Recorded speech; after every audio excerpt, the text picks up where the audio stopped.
Very good morning to all. Welcome to the Parswa International School.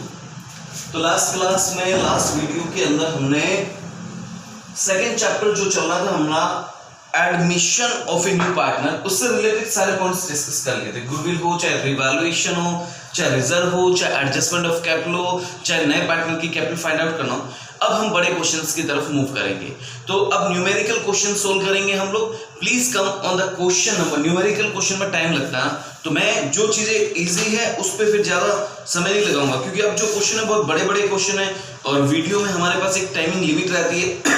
8-10 minute से ज्यादा का video नहीं हो पाएगा, क्योंकि आप लोग जानते हैं कि ऑलरेडी 8-10 मिनट का वीडियो 500 MB के करीब चला जाता है। तो इससे ज्यादा अपनी ना तो आप डाउनलोड कर पाएंगे, ना उसको व्यू कर पाएंगे, और ना मैं अपलोड कर पाऊंगा। तो इसका मतलब हमें एक क्वेश्चन जो 15 से 20 मिनट लगते हैं जनरली, उसको 10 मिनट में निपटाना है, मतलब थोड़ा स्पीडली जाना पड़ेगा। अब अपन क्या करेंगे, मैं सबसे पहले आऊंगा क्वेश्चन नंबर, स्टार्टिंग करेंगे और टाइम टू टाइम चलेंगे। Will start with the question number second. Numerical question में फर्स्ट तो गुडविल का है, मैं आपको ऑलरेडी करा चुका हूं ऐसे क्वेश्चन। तो आज हम क्वेश्चन नंबर सेकंड से स्टार्ट करेंगे। थोड़ा स्पीडली आइएगा, क्वेश्चन पढ़ना स्टार्ट करता हूं। कह रहा है ए एंड बी दो पार्टनर है जिनका रेशियो 5:3। दो पार्टनर है बेटा ए और बी, और इनका रेशियो है 5:3। इसे मैं बोल सकता हूं ओल्ड पार्टनर ओल्ड रेशियो। पहले ये दो पार्टनर थे,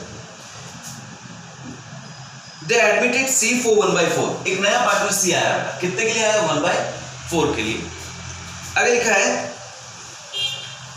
which will be given by A and B equally, मतलब C अपना हिस्सा किससे लेगा? A and B दोनों से, और वो भी कैसे लेगा? इक्वली। इक्वली मतलब बराबर। इस लाइन का मतलब ये हुआ कि C ने अपना हिस्सा A और B से बराबर लिया, मतलब सैक्रिफाइस A ने भी किया और B ने भी किया। तो आपको पता है इस क्वेश्चन में मुझे जब लास्ट में सैक्रिफाइस रेशियो चाहिएगा, सैक्रिफाइस रेशियो 1:1 है।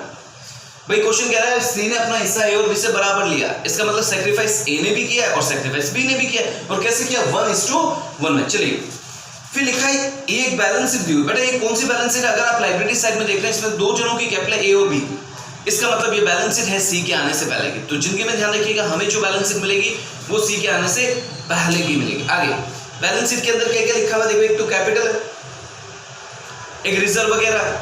तो आपको इस चैप्टर के अंदर करना क्या है, पहले ये बताता हूं। इस चैप्टर के अंदर हमें 3 अकाउंट बनाने हैं। पहला अकाउंट बनाना है रीवैल्यूएशन अकाउंट। बताया था मैंने आपको, फॉर्मेट आपको पता है, पर्टिकुलर अमाउंट लिख देना। मैं आपको सिंपलिसिटी के लिए भी लिख देता हूं, सारे फायदे इधर और सारे घाटे इधर, ये बताया था। फिर आपको दूसरा अकाउंट जो बनाना है वो है पार्टनर्स कैपिटल अकाउंट। कितने पार्टनर है? पहले दो पार्टनर थे ए और बी, नया सी आ गया, तो कॉलम कितने बनेंगे? ए, बी और सी। इधर भी ए, बी और सी, ठीक है। और एक आपको क्या बनानी है बेटा? Balance sheet. हर क्वेश्चन में देखो लास्ट में लिखा होता है, देखो लास्ट में लिखा भी है prepare revaluation account, partners capital account and the balance sheet of the new firm, लिखा है ना। और एक बनानी बात, हर क्वेश्चन में 3 ही चीजें बनानी है, और साथ में कभी कभार मांग लेता है जर्नल एंट्री। को इस क्वेश्चन में नहीं मांगी होती तो मैं वो भी करवाता। और बैलेंस शीट में आपको पता है ये एसेट साइड है और ये लायबिलिटी साइड है। सिस्टमैटिकली आप लिखिएगा, मेरे पास टाइम और स्पेस दोनों नहीं है। चलिए मैं शुरुआत करता हूं। सबसे पहले देखो इस बैलेंस शीट में और उस बैलेंस शीट में जो क्वेश्चन में दिए वो सी के आने से पहले, और हम जो बनाएंगे वो सी के आने के बाद, मतलब नई फॉर्म की। आपको सबसे पहला काम क्या करना है? बैलेंस शीट पे आओ। बैलेंस शीट पे है, लायबिलिटी साइड से स्टार्ट करो। लिखा है एस कैपिटल बीस कैपिटल। आपको लायबिलिटी साइड में कैपिटल दे रखी है, आपको पता है कैपिटल इधर दी हुई है, आप बिना सोचे समझे कैपिटल को कैपिटल अकाउंट में देना। और यहाँ वर्ड क्या लिख देना? इधर है, इधर वाली इधर आएगी, वर्ड लिख देना बाय बैलेंस बी। ए की है 50,000 ए के अकाउंट में, और बी के 30,000 बी के अकाउंट में, और सी में डैश मारना। इस लाइन का मतलब ये हुआ, ये उनकी ओपनिंग कैपिटल है। ओपनिंग मतलब सी के आने से पहले किस किसकी? ए की इतनी और बी की इतनी। सी की डैश, क्योंकि सी पहले पार्टनर नहीं था, उसकी कोई कैपिटल नहीं थी ओपनिंग, तो सबसे पहले बेटा आप लोगों को ये रखना, ठीक है। और आप लोग जानते हैं रूल, मैंने आपको बताया था फर्स्ट चैप्टर में कैपिटल बढ़ानी है तो इधर और कम करनी है तो इधर। चलिए तो सबसे पहले ध्यान रखना कैपिटल इधर होती है, इधर वाली इधर लिख देनी है बाय बैलेंस विधि के नाम से। फिर अगला देखो कैपिटल के बाद क्या लिखा है? General reserve. रिजर्व किसका हिस्सा होता है? मालिक का। ये रिजर्व कब बना होगा, ये बैलेंस शीट कब की, सी के आने से पहले की, मतलब ये रिजर्व भी कब का है, सी के आने से पहले का। तो मैंने आपको बताया था रिजर्व जो होते हैं उन्हें बांध बटा के खत्म कर दो। तो ये जनरल रिजर्व इधर है, इस रिजर्व को मैं किस में बांटूंगा, ओल्ड पार्टनर, सी से नहीं ओल्ड पार्टनर। ये 16,000 को मैं बांटूंगा ए और बी में 5:3 में, ओल्ड पार्टनर ओल्ड रेशियो। तो 16,000 को बांटूंगा, आंसर आएगा 10,000 और 6,000। बताओ रिजर्व मिलने से ए और बी की कैपिटल बढ़ेगी, मतलब इधर वाला रिजर्व इधर, मैं वर्ड क्या लिखूंगा, बाय जनरल रिजर्व 10,000 और ये हो गया 6,000। ओल्ड पार्टनर्स ओल्ड रेशियो, याद रखिएगा। रिजर्व के बाद क्रेडिटर, उससे मुझे कोई लेना देना नहीं है। और उसके बाद लिखा है एम्प्लॉय प्रोविडेंट फंड, ईपीएफ। आपको ध्यान रखना है ये फंड, ये कोई रिजर्व नहीं है, ये एम्प्लॉय का पैसा, इसे बांट मत देना। एम्प्लॉय प्रोविडेंट फंड को नहीं बांटते। तो आपको लाइबिलिटी साइड में क्या क्या मिलेगा बेटा, ध्यान रखना है। एक तो कैपिटल मिलेगी, इधर वाले इधर लिख देना बाय बैलेंस रीडिंग। एक रिजर्व मिलेगा, सारे रिजर्व बांट देना इधर वाले इधर। अब एसेट साइड में, एसेट में एक लिखा है गुडविल। आप लोग जानते हैं गुडविल को हम बैलेंस शीट में नहीं दिखा सकते, तो गुडविल है, इसे राइट ऑफ कर दो, देखते ही खत्म कर दो। इधर है, इधर वाली इधर ले आओ। टू गुडविल किस में बांटनी भाई, ये बैलेंस शीट पुराने पार्टनर्स के बढ़ेगी, old partners old ratio. Old partner A और बी है, तो ये 10,000 रुपए ए और बी में बांट दो 5:3 में।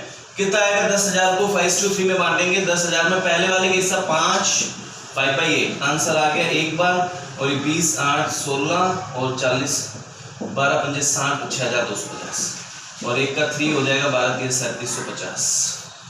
एक का आया 6,250, एक का आया 3,750। चलिए, तो ये मैंने गुडविल को भी बांट दिया। गुडविल के बाद मशीन है, फर्नीचर है, स्टॉक है, डेटर है, बैंक है, उससे मुझे कोई लेना देना है। मुझे बस ये ध्यान रखना बैलेंस शीट में आपको क्या लेना है। अगर कैपिटल हो वो इधर वाले इधर लिख देना, रिजर्व हो अगर इधर हो तो इधर बांट देना, इधर हो तो इधर बांट देना, और इसके अलावा गुडविल हो, ध्यान रखना, इन सबको खत्म कर देना। चलिए अब आगे एडिशनल इंफॉर्मेशन पढ़ते हैं। The terms of C's admission were as follows. C के एडमिशन की टर्म्स क्या थी, number first, C will bring 30,000 for his share of capital. C capital के 30,000 रुपए लेके आएगा, इससे उसकी कैपिटल बढ़ेगी। तो यहां लिखूंगा मैं इधर C के अकाउंट में कितने रुपए लेके आया, 30,000। नाम क्या लिखेंगे भाई, वो लाते वक्त या तो नगद लेके आएगा कैश, या चेक से लेके आएगा बैंक। अब वर्ड आपको क्या लिखना है, उसके लिए पुरानी बैलेंस शीट में देखो वर्ड कैश है कि बैंक है। पुरानी बैलेंस शीट में वर्ड बैंक लिखा है, मतलब इस फॉर्म में बैंक से लेन देन होते तो अपन भी वर्ड लिख देते हैं बैंक। चलिए आगे क्या लिखा हुआ है,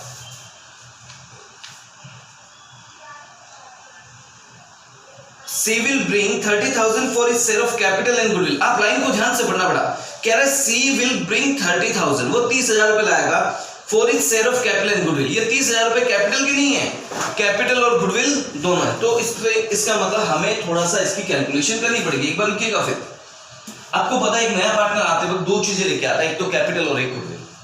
तो क्वेश्चन क्या है, सी आते वक्त है ना, वर्किंग नोट देखना, कैपिटल प्लस गुडविल दोनों मिला के 30,000। अब हमें ये पता करना पड़ेगा इसमें से कैपिटल कितनी है और गुडविल कितनी है। तो ये कैसे पता करेंगे कि इसमें से कैपिटल कितनी है और गुडविल कितनी है, उसके लिए इसको एक बार पेंडिंग रखते हैं।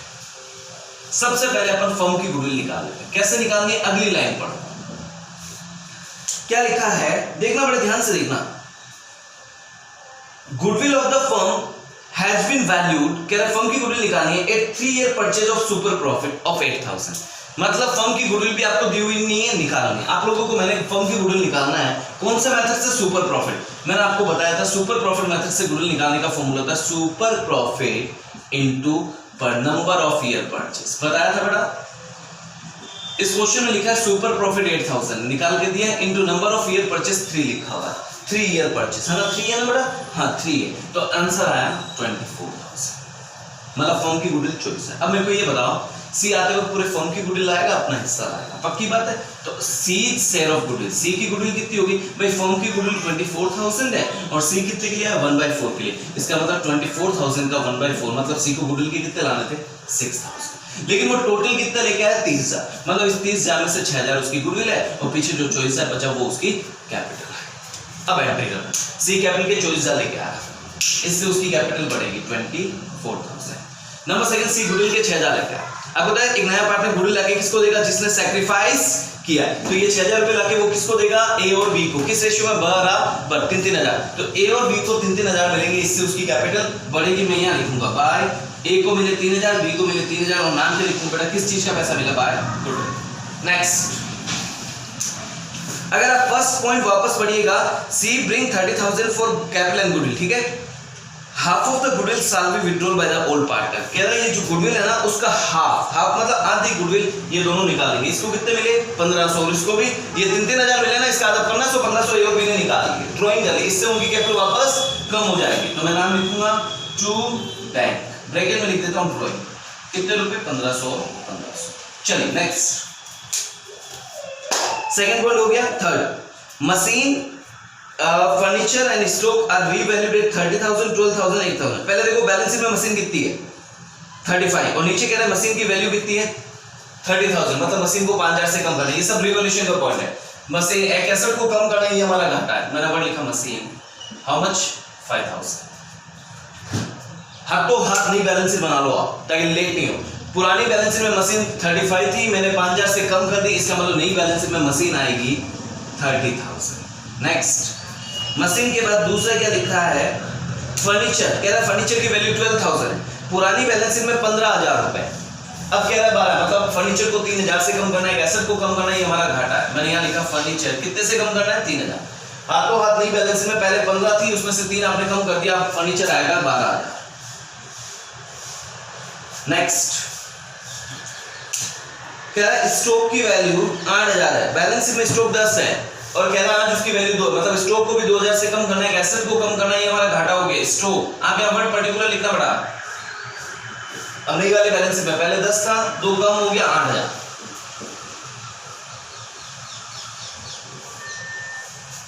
नेक्स्ट, कह रहा है एक कस्टमर था जिसका अकाउंट आपने बैड डेट मान लिया था। बैड डेट मतलब आपने सोचा डूब गया। हैज प्रॉमिस टू पे यू ₹8,000 और सॉरी हैज प्रॉमिस टू पे यू 1,200। कह रहा है एक कस्टमर था जिसको आपने बैड डेट मान लिया था, लेकिन अब वो कह रहा है कि मैं 1,200 रुपए आपको दे दूं। इसका मतलब फ्यूचर में पैसा आएगा। मेरा एक डेटर और बन रहा है, मेरे डेटर बढ़ रहे हैं, है ना, डेटर बढ़ रहा है ना भाई। एक और डेटर आके कह रहा है कि मैं भी आपको पैसा दूंगा, तो एक डेटर मतलब एक एसेट बढ़ रही है, हमारा फायदा हो गया। मैं यहाँ लिखूंगा वर्ड क्या लिखूंगा बाय डेटर, हाउ मच। अब नई वाली बैलेंस में पहले डेटर कितने थे 10,000 और 1,200 से बढ़ाएंगे तो डेटर हो जाएगा 11,200।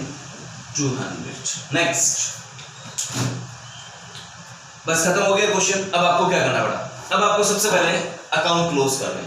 पहले इस अकाउंट को क्लोज करना, इधर की टोटल में से ये माइनस करना, इधर बचा तो प्रॉफिट, इधर बचा तो लॉस, मतलब इधर बच रहा है, इसका मतलब रिवैल्यूएशन पे लॉस हुआ। कितने रुपए का लॉस हुआ 8,800 और ये लॉस मान लेंगे ओल्ड पार्टनर्स, ओल्ड रेशियो ना, पुराने पार्टनर्स बोले तो ए और बी, और उनका रेशियो था 5:3 में बांटेंगे, मतलब 5,500।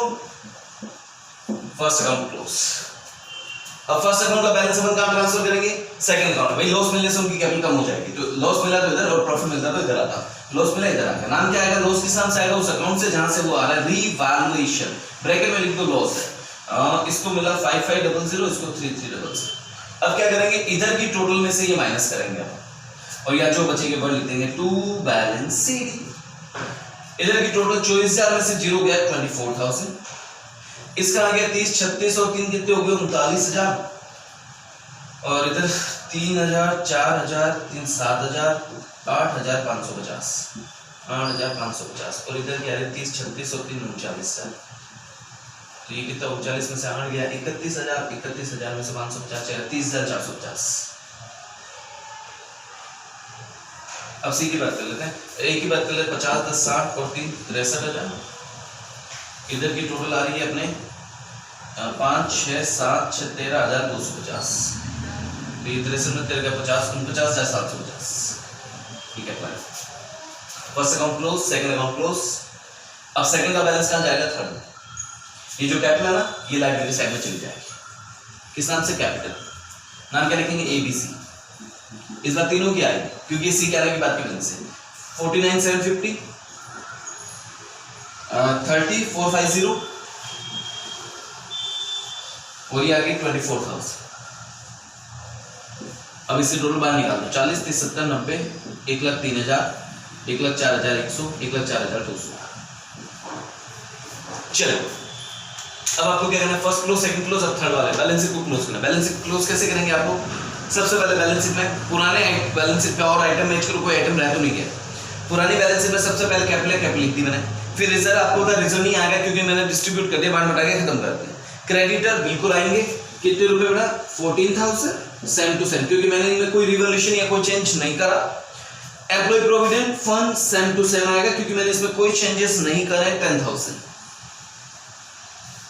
उधर एसेट साइड में देखो गुडविल नहीं आएगी, क्योंकि अपन ने डिस्ट्रीब्यूट कर दी, खत्म कर दी थी बार बटा के। मशीन आ चुकी है, फर्नीचर आ चुका है, स्टॉक आ चुका है, डेटर आ चुका है, एक लास्ट में बैंक बैलेंस। अब बैंक बैलेंस कितना है वो आपको पता करना पड़ेगा। कैसे पता करते हैं, देखो पहले कितना था 40,000, एक बार ऐसे समझा रहा हूं, यहां नहीं लिखना आपको, पहले 40,000 था, फिर आपको होता है एक नया पार्टनर आते वक्त दो चीजें लेके आता है, एक तो कैपिटल के चॉइस लेके आया था वो, और एक गुडविल के 6,000 रुपए लेके आया था, मतलब वो फर्म में टोटल 30 लाया था, तो फर्म के पास पहले 40 थे, 30 वो ले आया 70, लेकिन 70,000 में से आपको पता है इन दोनों पार्टनर ने और बी ने फर्म से 1500 रुपए गुडविल के पैसे निकाल दिए थे, है ना, 3,000 निकाल लिए, तो आपको होता है 70 में से 3 निकाल लिया, तो मतलब पीछे फर्म के पास बचेंगे 67,000, ये बैंक बैलेंस ऐसे निकालते हैं। अब लास्ट में टोटल मार देना, दोनों साइड की टोटल इक्वल आनी चाहिए, इधर की टोटल आ रही 1,04,000, 1,18,000, 1,28,200, इधर की टोटल भी 1,28,200 आएगी, चेक कर लेना। क्वेश्चन देखो, आपका आंसर लॉस ऑन रिवॉल्यूशन ये दिया है, ए बी सी की कैपिटल आपको दे रखी है क्वेश्चन में, और बैलेंस शीट की टोटल 1,28,200, 1,28,200। तो आज की क्लास यहीं तक रखेंगे, कल एक और क्वेश्चन करेंगे, और आप भी प्रैक्टिस करिएगा। Have a nice day.